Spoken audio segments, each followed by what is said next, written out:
Good morning, friends. It is Monday morning.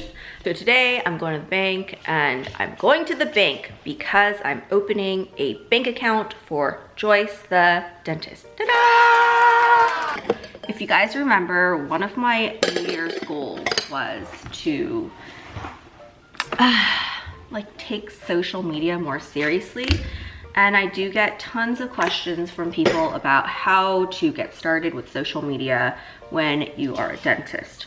Obviously, I learned how to do all this by watching what other influencers that are not in the dental industry do, but it is kind of like you're just making shit up as you go along, because there are no footsteps to follow. There's not a lot of this already that has happened. You're like, it's uncharted territory. But before you jump into all of that, there are things that you really do need to have lined up.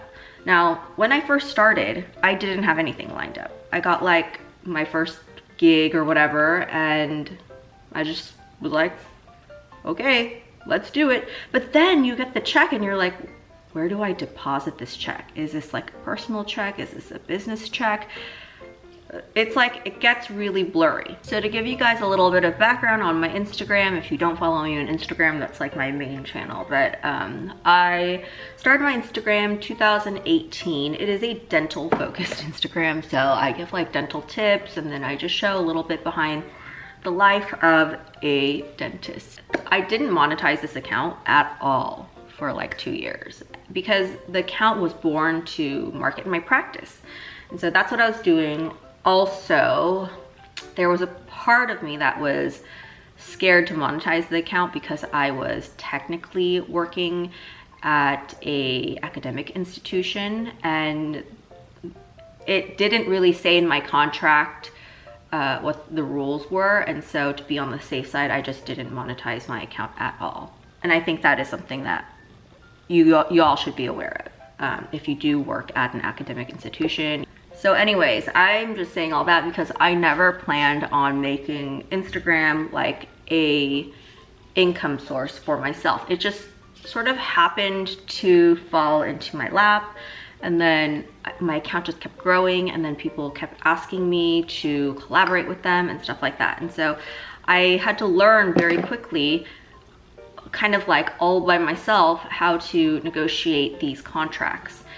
In the beginning, I did have a lawyer look over some of my long-term contracts because you guys know I work with Philips Sonicare, and that is a yearly contract. And so for something that's really long-standing like that, I wanted a professional set of eyes on that contract and to negotiate that contract for me. But for these like smaller contracts, if you get paid this much and like you have a lawyer look at it, it takes up like a quarter of that amount. So I also had to start learning to look at the contracts myself and figure out what are the terms that I'm not happy with. But anyways, before we get into all of that, there are a few things that you need lined up. And I did not do all this in the beginning. And this was probably a mistake of mine, but I'm letting you guys know because I make the mistakes and I let people know. That's just seems like how it always goes.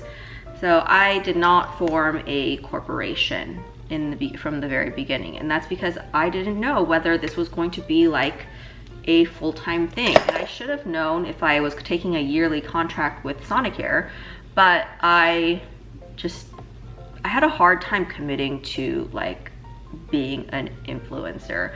I think it's because I'm just like a full-time, practicing dentist, and I was like, no, I'm not a full-time, I'm not an influencer, like no. But here I am. I think I'm an influencer, and that will make me cringe until I die. So I was talking to my friend Dr. Rochelle Beebe on Instagram. She was asking me how to like monetize Instagram, or like how to start that process, and she was asking me about like the rules with forming a corporation, and I was like I don't have one yet. And she was like, you don't? So I was kind of like, that lit a fire under my ass because it's something that I kind of knew I needed a long time ago, but I just didn't because I was in such denial, and it really did light a fire under my ass. I got hooked up with a lawyer like literally the next day, and then we got my corporation formed. So I do have a corporation now. It is Joyce the Dentist, the corporation. So I'm really excited to be at this point where I am accepting who I am and moving forward full blast into it. So you guys may be asking, if you're interested in doing influencer stuff, like when do I have to start getting like a corporation? And for me, like with my CPAs, they were basically saying, if you can make 50K doing this, then it's worth it from a financial standpoint, because a corporation costs money. You have to spend money to have it made, and you also need to spend money to maintain it. And also, if you're using a CPA, you pay for, you know, them to do all your taxes and stuff. So it costs money to create and to maintain. This year, it sounds like there's something because of COVID. Let me see, my lawyer just let me know. As you already know, the California Assembly Bill 85, which is AB 85, provides for some franchise tax relief due to COVID-19. Woo! Since your LLC was formed after January 1st, 2021, you will be allowed an exemption from the first year of $800 of franchise tax that is normally due to the California Franchise Tax Board. So when you're ready to take the plunge, you form an LLC. Part of forming an LLC also means that you need to have like a PO box type of thing. So I would always see influencers with PO boxes, and I didn't really understand why they would have a PO box. And I was like, oh, maybe it's just because they don't want people to know where they live, or like they don't want people to send so many packages to their home. But then I was also like, oh, but it's such a hassle to go check your PO box for packages and stuff. When I was doing all of my stuff with the lawyer, what he had recommended is to get a PO box. And I was like, oh, why?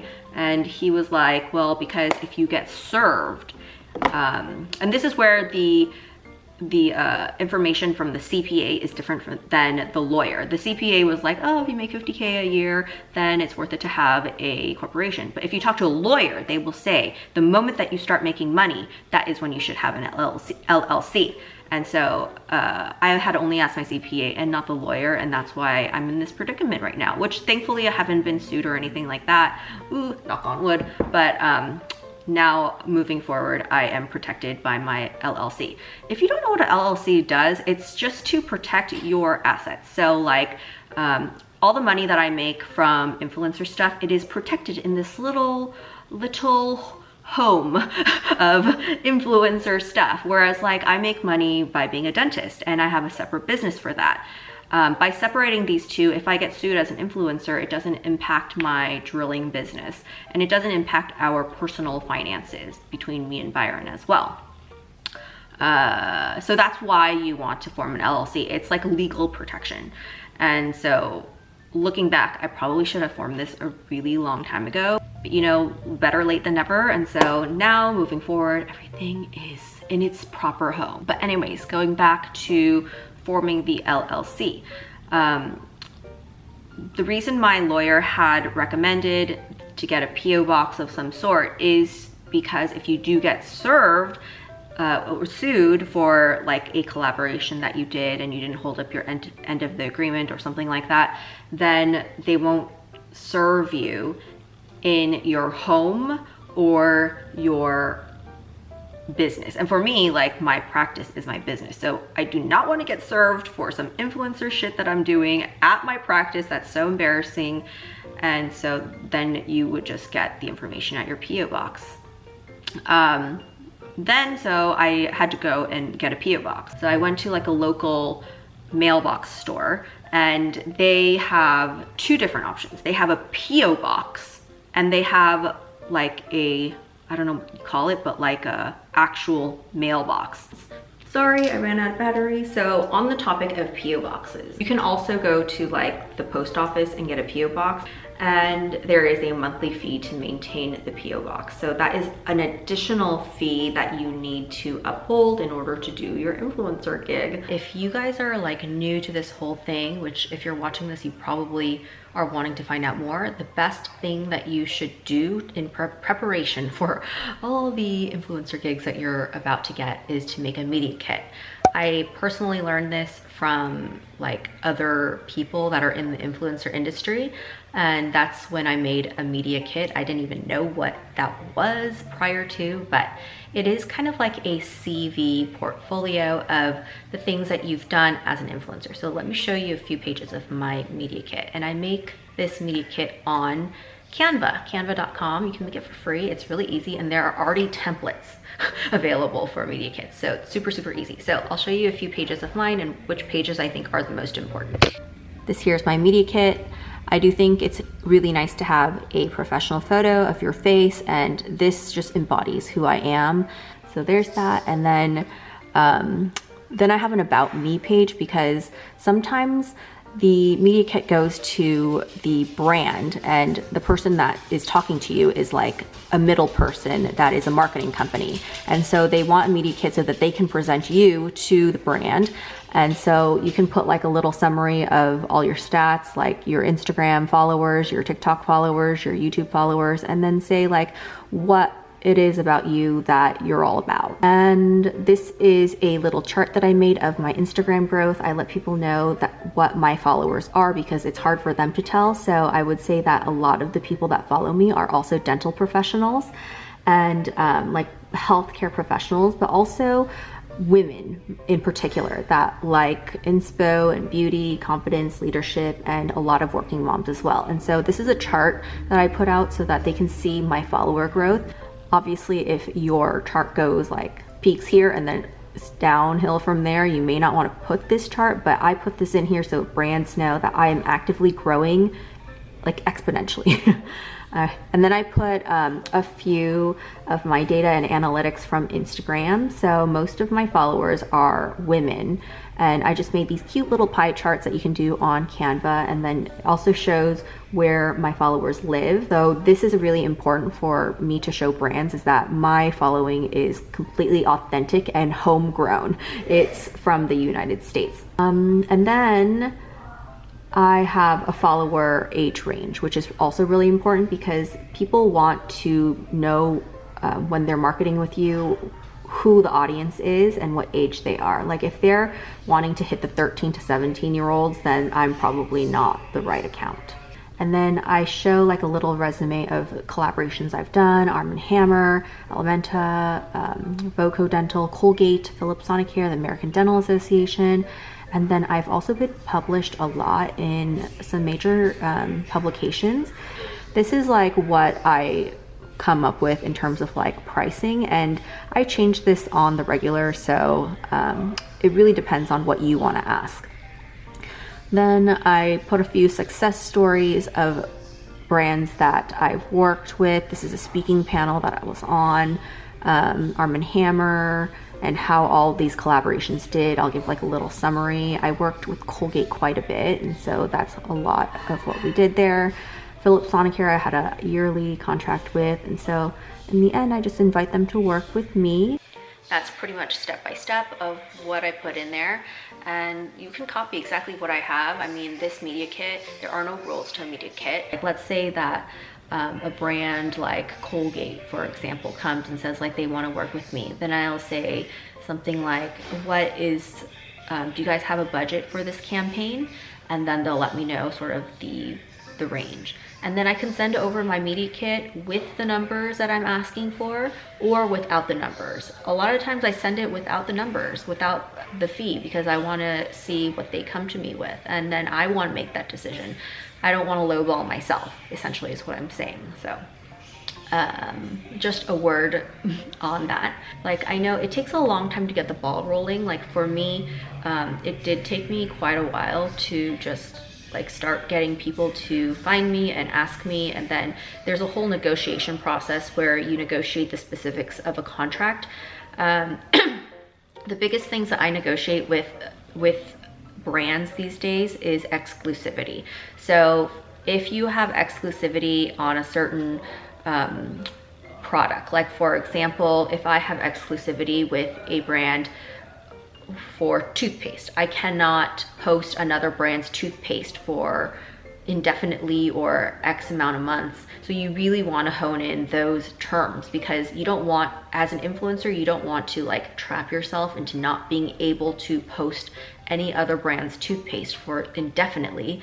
So if it is indefinitely, you gotta get paid like major for that. Whereas like if you can't post another brand's toothpaste for a month, that is also something. So it's not just about posting onto your Instagram feed, it's also about really determining what you want to be paid for those terms. Another term, I think, if you see the words like irrevocable or perpetuity or any of those words, just like no, nothing should be like that. And ask me how I know, because I actually made this major mistake with a major brand, and they have my image or likeness for the rest of their lives, and they could like take that image and do whatever they want with it. So that was a major mistake. So do not make the mistakes that I made.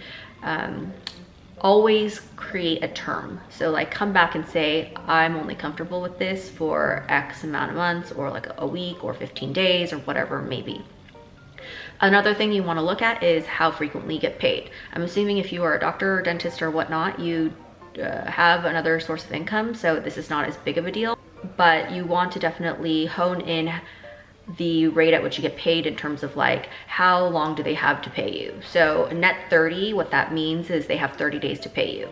And a lot of brands work at net 30, but some work for even longer. And so if you're really depending on that paycheck, just be aware that they're not going to pay you for at least a month after you post or create this content. Also, just make sure that you follow all the FTC guidelines. So if you need a little like pick me up on that, just look it up and see, so that you are very clear to your audience. So I think it's important to have a transparency with your audience and be very clear that this is an ad.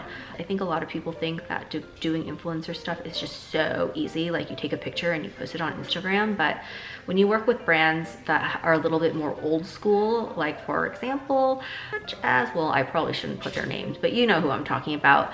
A lot of these companies are only starting to embrace social media as a form of advertisement. They are still very used to traditional advertisement. And so you cannot expect them to like really like give you an applause for your creativity. And so it may be frustrating to have to deal with that and have to post like uncreative shit on your Instagram that doesn't really reflect the level of creativity that you have. And you may want success for that brand so much, but unless that brand gets on board and understands that they need to change a little bit, you cannot ask that of a brand. So just get in line, do what they want, but do try to make something that you will be proud of putting on your feed, because you will have it up there and it's a reflection of you and them. Okay, I think that's it. This is a very impromptu talk through, but thought it was valuable for people, because I know that a lot of dental students in particular are trying to make some monies on Instagram, and